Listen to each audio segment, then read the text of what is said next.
Hello and welcome to a tutorial for the Blast.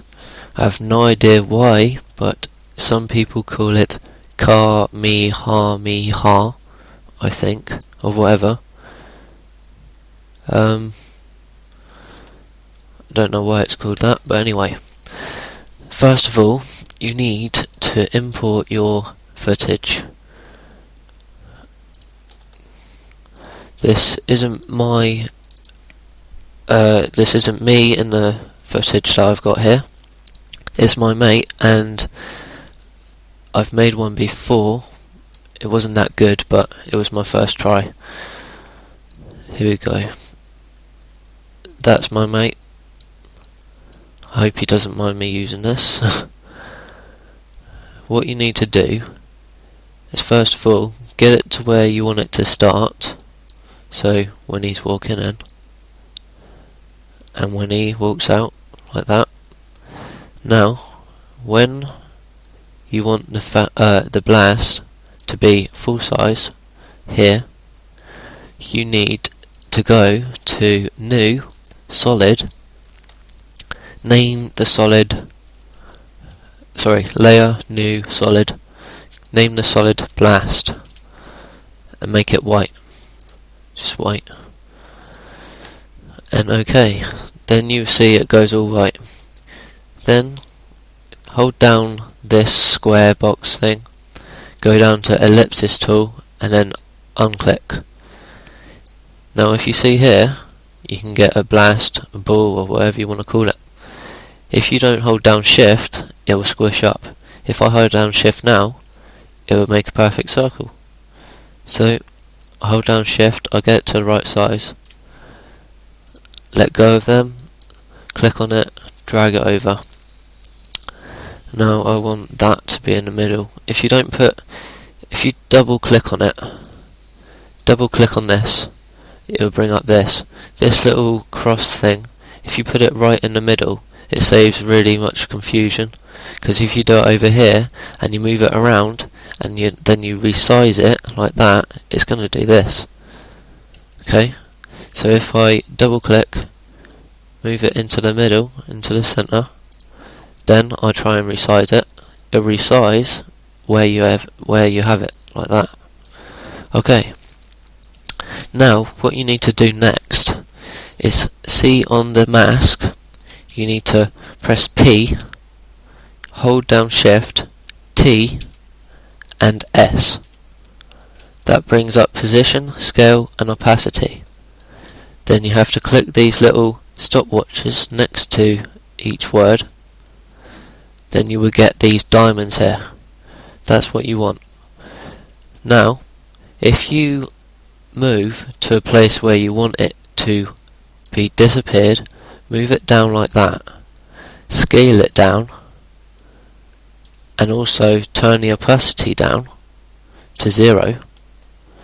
If I click here, when you move it towards, can you see that the blast or circle is fading in, coming up towards the hands, and the scale is getting bigger.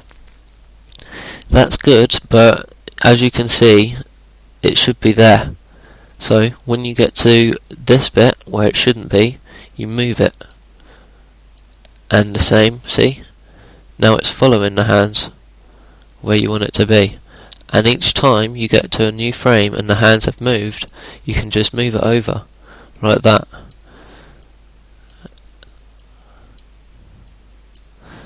So keep doing this, and every now and then check that it's following the hands.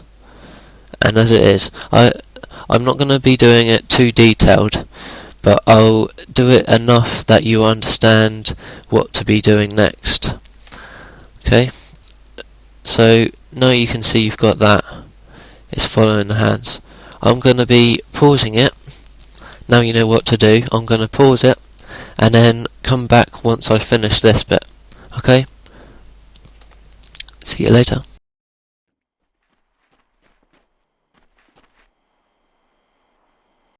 Back. Here is, oh yeah, I apologise for the quality on the last clip. Hopefully this one will be better because I've turned the quality up. If it isn't, then I apologise again. Here I've got the blast following the hands and getting bigger and smaller like I want, and then when it gets to fading away here, when the hands disappear, come away from each other, I mean, the circle disappears with it. So then it's gone. It's there, gone. Okay, all you need to do there is get the bit where you want it to be, press keyframe on all of them, go down, then change the scale, opacity, position, and then change it again where it's gone. Okay, now when you want the blast to come out up here, now you probably would do it sideways. That was what I wanted to happen, but my mate's done it upwards, so you can't actually see his face. So I apologise for that, but okay, when it comes to this point you want to duplicate it, so hold down Control on your keyboard and press D. Hold down Control, press D. Make sure you got it selected, like I did wrong there. Now you've got two blasts. You could make that one invisible if you wanted to, but it doesn't really matter. Here you go. As you can see, there's now two. One there, one there.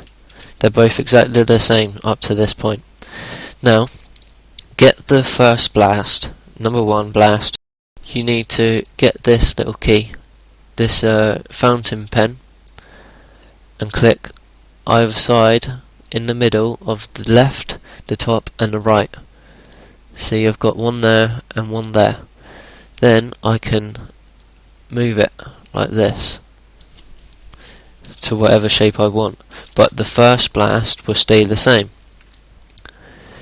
Because I don't want the blast to be coming out all the time, so if I do that and then move it, it'll be like that shape all the time. If I change it so that I press M on the keyboard to bring up path, I press the keyframe, I press the stopwatch, then I move it down and then make another keyframe and then go back to the first one and move it,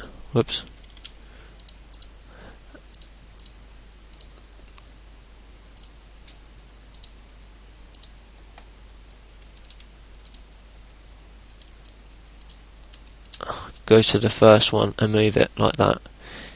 It will disappear when you don't want it to be where it is. Look, it's a circle, and then when he pushes his hands up, the blast will come up. You don't want it to be that small, so make it come out of the frame like that, and pull the middle ones that you made and smoothen them out like that, so that it looks kind of like a blast. You've got two blasts. One of them, the one that has this long blast bit coming out of it, you want shine. You can get that from Trapcode Shine in effects, but other than that I don't know how to do it. You have to play around yourself, and all that does is makes the glow on the outside. You could probably do it other ways, but that's the most easiest. Once you've done that and you've got it shining like this, and then it fades out, you want the sphere or ball or whatever blast, the main bit there, to be animated, so like you can see it's going like that. It's actually alive. To do that you have to click on the